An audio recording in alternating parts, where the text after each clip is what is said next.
Up at Noon is brought to you by Telltale's The Walking Dead Season 2, available to download now. Previously on Up at Noon. What's up, Greg? Hey! To celebrate Telltale's The Walking Dead Season 2, sponsoring Up at Noon this month, I put a little money aside, and I got you lunch. Brian, what a nice little gesture. How great are you? I tell you what.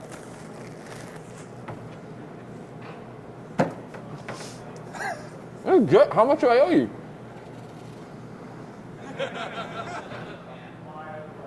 I got it from the garbage. Okay, what? That's a trash sandwich. It's full of rats and old leaves. Old garbage meat. Why? Why would you do that? It's still in your mouth.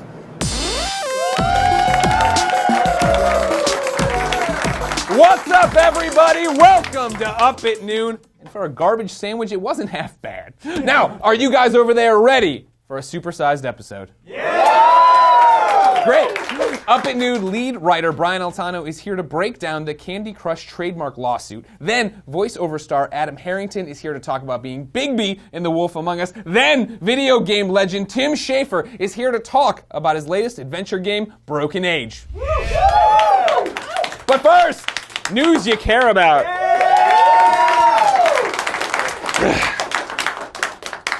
Microsoft and Machinima have been outed for allegedly paying YouTubers to post positive videos of the Xbox One. Unbelievable. You're right to hiss. You're right to boo. Let them hear it. Thank you. Getting paid to say Xbox One in videos, that's crazy. I mean, don't get me wrong. The Xbox One is fantastic. The Xbox One, it might be the greatest game console of all time, and I, for one, love the Xbox One, especially the amazing variety of one-of-a-kind Xbox One games only available on the Xbox One. But come on, Microsoft.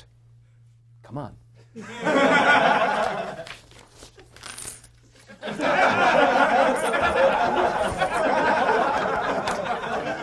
Gamers found evidence of a PC version of Grand Theft Auto 5 by digging through the game's source code. Now, it took some incredible detective work, but the hidden file name was found between noshit.jpg and of course it is because that's how money works.exe.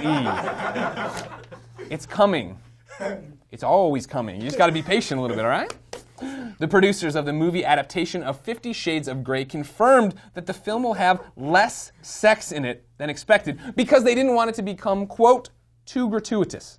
Now, everybody out there, if you love things about sex where you can't actually see any of the sex, you would love books. In other news, Justin Bieber was arrested.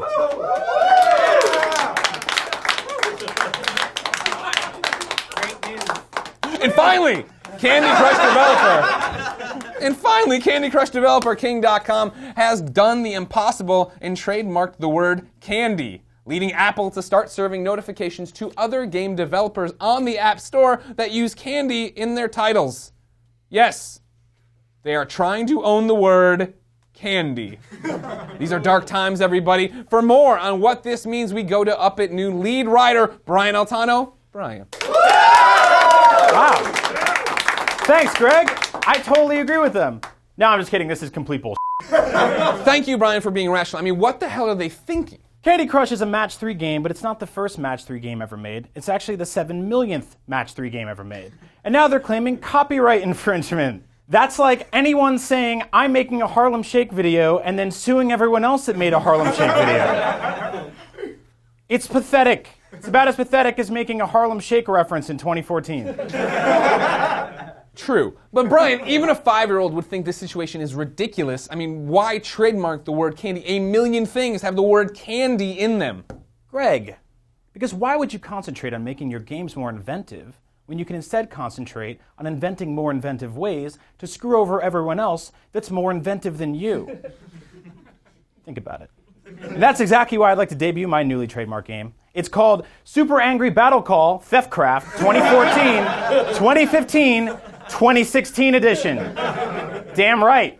I'll be suing anybody that dares to use any of those words in a video game. So I'll be expecting checks from Nintendo, Rovio, EA, Activision, Rockstar, Mojang, and anybody that dares use any of those years in their game titles. So that's double the money from you, EA. Oh, and if you think that's ridiculous, absurd, stupid, and illegal, I'll also be trademarking the words ridiculous, absurd, stupid, and illegal, as well as the words pathetic, unbelievable, lawsuit, trademark, video game, and any and all combinations of up, et, and noon. So it looks like I own your show now, bitch. I'll see you in court, which is another word I own. Brian Altano, everybody. He didn't trademark everybody, did he? Man, Brian's plan sure has some holes in it. Speaking of holes, Greg White, my next guest has made a whole lot of video games. Ladies and gentlemen, he's making his unprecedented third appearance here to talk about Broken Age this time. It's Tim Schafer. As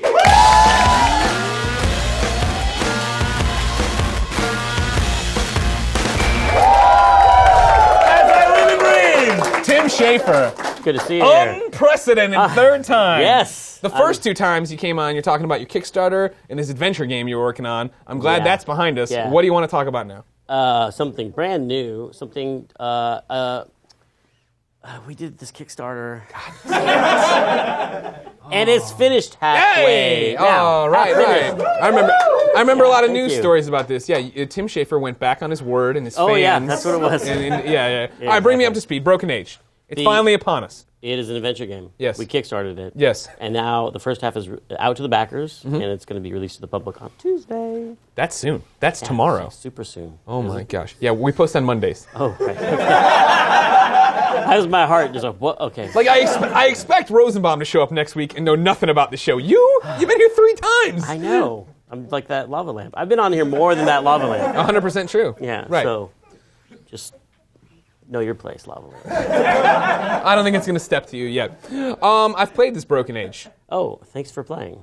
Don't stop. Don't get ahead of yourself. No, I liked it a lot. Oh, awesome. It's really beautiful. It's really funny. I like the voice acting a lot in it. It's fun to, be doing like a 2D graphic adventure. We get to use the paintings of our artists. And things just started snowballing. Once we started putting it together, more people wanted to be involved. And we got Jack Black and Elijah Wood in I've heard it. of them. You've heard them? Yeah. They did totally crazy stuff in it, and they did an awesome job. And we ended up having like the Melbourne Symphony Orchestra play music for it. That's impressive. The director of it was a backer. Oh, is that how it all The started? backer network is how everything... Do you think you'll ever have to put your own money into a game again? Or are people going to continue to give you money and then donate their services? We put our own money into this one. Oh, did That's you? how we Okay. made it about twice as big as it I was going to gonna say, be. talk a little bit about this. I made a, off-the-cuff joke like I do on Up at Noon every Monday on IGN. But, no, there was a bit of a kerfluffle there. We started getting really into the game and seeing that it could be like as a big, full adventure game, and we decided now that we actually had some money of our own, because we were doing self-publishing for like Brutal Legend and on PC, and we invested our own money into it, and pretty much matched the funds that we got from Kickstarter, and so it's twice as big, and we released the first half, and we can actually get revenue from that, which helps us just be more secure as we stay independent and ship the second half. That's the kerfuffle. Is your life terrifying? Because you talk about staying independent and then, we need money and we need this revenue. It always sounds like you are one bad game away from living on the street, man. If that was true, I would have been on the street long, long ago. It is, no, we get used to a certain amount of, it's exciting, it's dynamic. Yeah? It's like being in a biplane. It goes up and down, it's fine. I think real airplanes do that too. They crash sometimes. Whoa. Yeah. Jeez, that got dark. So it's a lot like, being on an airplane. But no, being independent is actually a lot more secure, because you don't have to go to a big publisher and say, please give us some money, and then just cross your fingers and hope they don't cancel you. Now we can actually plot our own course with our own money and say, screw you, we're going to take all the money and keep it ourselves and make a new game with it. Is it one of those never say never things? Do you think you'd ever work with another third-party publisher? Yeah, see, now we can work with publishers that we like and publishers that have offer good deals where we get to do things like keep our intellectual property rights, and that's stuff that's important to us. You know, like signing a good deal. Like when you live completely off publisher deals, you basically have to sign whatever deal they offer you. And they're like, we're going to give you this terrible deal, and you're like one paycheck away from going out of business, so you have to sign it. Yeah. Now we're like, maybe. We play hard to get. We play a little more hard to get. Yeah. Okay, that's working out for you. You like that? Yeah. Is it working right now? Playing kind of hard to get right now? I think people have seen the photos of us together. They know. There's not. Well, yeah, I'm sure that's going to come up at some point. No, I'm not. I don't. It's a classy show. I don't repeat bits from previous Up at Noon. But last time you were here, you were on a juice cleanse. You were looking to lose a bunch of weight. God. How did that I go? lost a bunch of weight, and then I had to take, I went off the juice diet for these migraines, and they took medicine for that, and then gained back some of the weight. But I'm going to do it again. No, I'm not high-fiving that. I was high-fiving you were You're turning Team getting Fat. off. Come on now. That's what we're all about over here. Where do you guys meet? The The restaurants. donut shop? We meet at restaurants and bars, generally. Whoever has the wing special. I'll at that meet you time. by the fridge. Yeah, okay. So, when you started this Double Fine business, what did you see the end goal being? Is this what you saw it being? Because you guys are like this big deal. You're a really big deal now. Is that not a fat thing? What? No, this is not a fat thing. It's not a fat thing. I did think about that when I introduced when I read the intro to the show aloud, and I was like, your "Are you intro ready for that a supersized show?" I was like, "Am I saying everybody's fat on the show?" And then you're like, I mean, we are, but speaking of holes was my intro. yeah, you like that? Yeah. Speaking of dirty, stanky holes.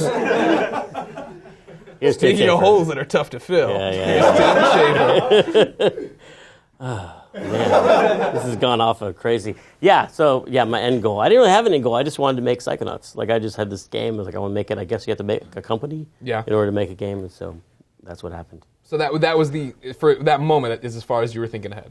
And then the game was over, and I was like, man, people. I thought I was just kidding, but now people are kind of. I should keep this going. Right. No, I just always had another game idea, and now it's like other people are making games, like Brad Muir is, making Massive Chalice, and JP's making Space Base, DF9, and Brandon Dillon's making Hack and Slash. And who's working on Costume Quest 2? Oh, well, so far you. Yes. I have some bad news about that because you did give me some funding. Yeah, $5. It turns out we're going to need at least twice that much. I can do that. We're going to break it into 2 parts. I'll come over and I will voice all the characters too. Oh my God. I mean, I'll do everything except what a make money the real saver. game. Yeah. Can you program a little bit? It's one of those things like you started off with the B-listers like Elijah Wood, but now Greg Miller's here to We're going let to use his that parts. to get you to take us seriously. Exactly. It worked. But so now that's an interesting point. You bring up the fact that you have so many people now working on different games. Broken Age is really your first game in a bit. Yeah, I mean, Happy Action Theater was mine, but the first story-based narrative that since Brutal Legend, which was 2009. You're old, right? Super old. It's been 20 years since I made a point-and-click graphic adventure. So what was there fear in your eyes when you started? How many times did you say, "Why did I do this?" Well, I mean, I would have been, except for we had all these backers, like 90,000 people that backed the project. Right. They don't just give you money; they hang around and be like, "This is awesome." You guys are and we have this backer forum, and we have this documentary, and they're watching us every day. Have all those lovely meetings where you talk about the budget and how you're gonna sit around wondering how you're gonna cut your game down and stuff. So we'd show all the good and the bad of making the game, and so because they're there, they're always encouraging us to don't f it up. Yeah, that sounds like good encouragement. It's a whole range of people. Some people are like, "You guys are the best. Whatever you want to do, please enjoy my money." And then some people, I own you. Yeah, some people are very, very serious about things being done exactly the way they want, and they're all thanks for backing. Well, yeah, Broken Age is great. Everybody pick it up on Tuesday. Ladies and gentlemen, thank you so much, Tim Schafer. Tim Schafer sure is a cool cat. Speaking of cool cats, Gregway, my next guest is actually the Big Bad Wolf, so that doesn't make much sense, but you know him from The Wolf Among Us. He's Bigby. Ladies and gentlemen, put your hands together for Adam Harrington.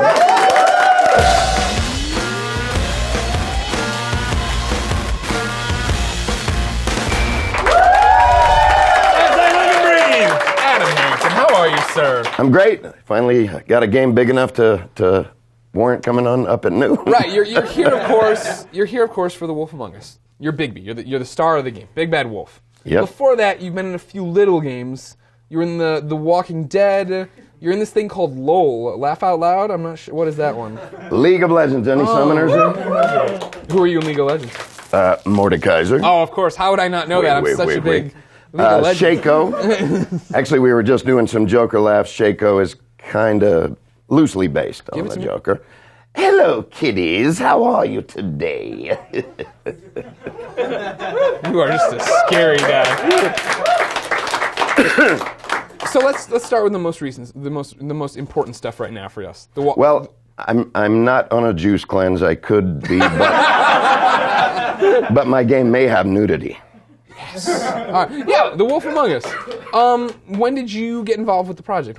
How did it all happen? You've been in other Telltale stuff before. Right. I was Andy St. John in The Walking Dead, and had done some stuff for Telltale before. Tales of Monkey Island, Puzzle Agent. All right, Monkey Island fan. Greg Atlas loves Monkey Island. CSI, the crew of us, the Bay Area voice actors, kind of are like an ensemble. Sure. And we tend to be in a ton of these games. But oddly enough, the first incarnation of Wolf Among Us started off before Walking Dead. And, things got kind of turned around as they do. So we came back and revisited it.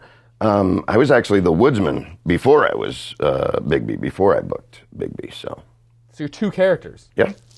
You have a conversation with yourself. That's correct. You More than yourself. one. Yeah. The opening fight scene, one of the most bizarre, surreal moments of my gaming career. So at what point did Telltale just say, what other voices can you do in this game? Can you do all of them? Well, oddly enough, normally when I have more than one character in a game, I will fall back on an accent to differentiate. We didn't have that option. Both Woodsman and Bigby, have a standard American accent. So really, a lot of the credit for, not many people could tell it was the same voice actor. Yeah. Could you? No. There you go. A lot of the credit goes... I was like, neither of these guys are Dave Fennoy. 6.5. I auditioned for Lee, by the way. And I think I got pretty far in the casting process. But obviously that was Dave's. Jerks. I voiced hundreds of characters, literally. Nothing has come close to the writing, the character development, the humor, the drama of a Telltale character. All right. We'll actually have a clip from episode 2. That's right. This is debut clip. This is exclusive. Exclusive. Let's look at it right now. Let me get a swig of that.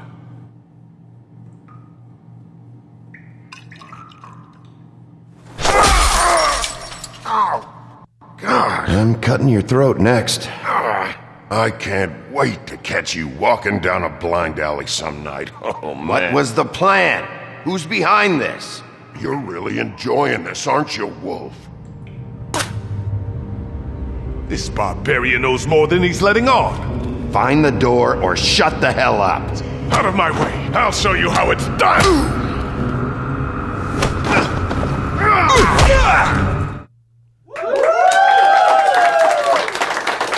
So in that one clip, that was you and Dave Fennoy. That's right, ladies and gentlemen. People were wondering when they were going to hear from Dave next. Obviously, your answer is right here, exclusively on Up at Noon.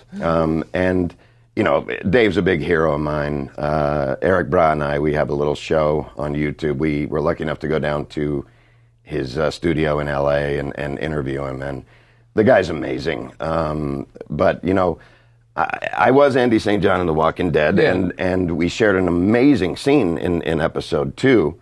But now I've kind of got to turn the tables, and now I get to be the good guy. He's a big, bad good guy, but he's a good guy. Right. And we get to let Dave be the heavy and get hated on. So that should be a lot of fun as the season progresses. So when you get offered the role and stuff, have you read Fables? Did you know Offered about the it? role.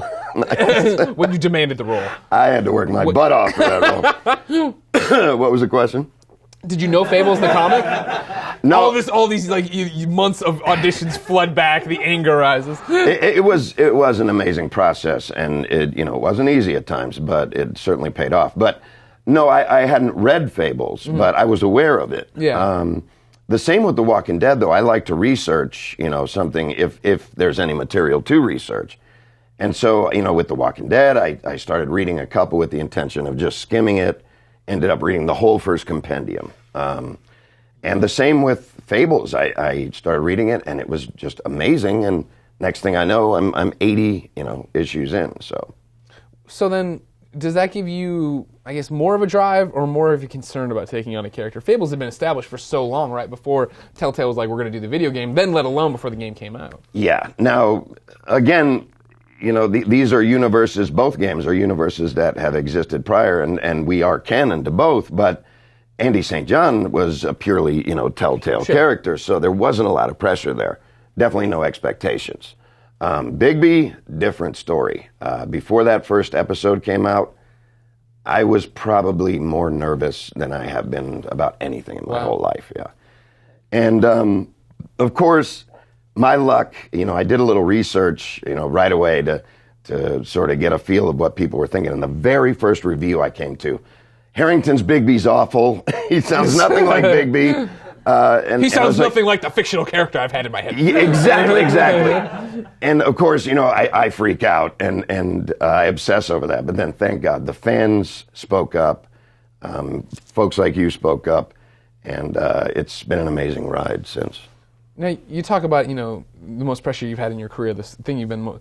Talk a bit about your career. How did all this start for you? How did you get into voice acting? I assume you used to work on motorcycles. And then... The funny thing is, I've never ridden a motorcycle in my life. Yeah. I obviously get the biker, mistake. But no, I'm not a biker. But I was a telemarketer for 15 years. Jesus Christ. I would be like, whatever you want, sir. Please don't come murder me. Well, anyone who's done telemarketing knows it's a monotonous job. But you are essentially reading a script to sell a service or product with trying to sound like you're not reading a script, which is voiceover, at least commercial VO. And in one phone room, we would call across the country. We'd start early in the evening, call the East Coast, and I'd call about, Premium Magazine. Would you like to refill your prescription? And then we move on to the South, the Radio Control Motorboat Magazine, and I'd say, how you doing? And I'd start, racking up the sales, and everybody's like, what is this guy's magic? He's up on the big board. And I got, the standard, you should be in radio. Well, found out later from folks like Dave Fennoy that radio isn't exactly an easy gig. So I just started taking some voiceover classes. Sorry, I'm losing my voice a little bit here. Perfect That's timing. your moneymaker. Perfect timing. And I took some classes from a woman named Susan McCollum and made some demos, got signed to an agent, and here I am. Wow. That's awesome. And so, you said radio wasn't a great way to or easy way to break in. At what point do games come to be a part of that? Because you've been in a lot of games, right? I mean, we mentioned 3 or 4 here, but yeah, I've been. Sorry. Take it easy on the accoutrements here, all right? You got me nervous, Greg. I'm actually a big fan, man. It's going to be hard to follow. Okay. Shh. Melissa and Diane. Yeah, they were good. But the story differs from actor to actor, but we cover a lot of that stuff in a little show Eric and I do. Eric Bra, who's here in the audience. Give me a yell, Eric. Yeah. Yeah. Also, Eric, come back here real quick. He's another voice actor. Come here, baby. Don't talk because you're not mic'd. But again, with the whole biker thing, Brian Altano pointed out they are totally a WWF 80s tag team. Ladies and gentlemen, my heterosexual life partner, Eric Bra. Yeah, so now what's your show? Real quick, tell them all about the show. In the Booth with Adam and Eric. It's on YouTube. We started about a year ago. We're slowly progressing and learning as we go. But the reason I bring it up is we get the exact same question. How did you start? What do you do? And there's a lot of interest, especially in video game voiceover. Mm. And we answer a lot of those questions. In fact, a big premise of the show is to answer the comments from the previous episode. Mm-mm. But I'm not here to talk about that show. I'm here to talk about Wolf Among Us. Which is fantastic, I hear. No, episode 1 was real good. Now don't f*** it up for episode 2. All I can tell you is it's amazing, and since you've already seen it, Dave Fennoy's in it, which gives us a huge boost. Yeah. And makes me very happy because, I love Dave. Yeah, I love Dave too. I have a coffee mug from Dave over there. I got the same mug at home. Yeah, they're good. Now, I hear you brought coffee mugs for these kids too. Yeah, I did an Oprah bit here, guys. I'm trying to count the number of heads. I might be in trouble. There might be 1 or 2 short, but if that's the case, I'll get you guys info and I'll send you another one. How's that sound? What a nice guy here, bringing his own mugs. Speaking of gifts. Adam Way? Yes, Adam Way. My good friend Job and Laura, we were talking about bringing you a little gift. Oh. And this may not make sense right away. I'm trying to do this with one hand. Boy, this is really, really smooth. Ladies and gentlemen. Wow. I'd be careful, guys. You're reading this. Right? Wow, this is awesome. Yeah. Actually drawn, if you will. Yeah, it looks like it came from the by game. Mark Shepard, a Telltale Here we go. artist. Sorry, here we go. And this.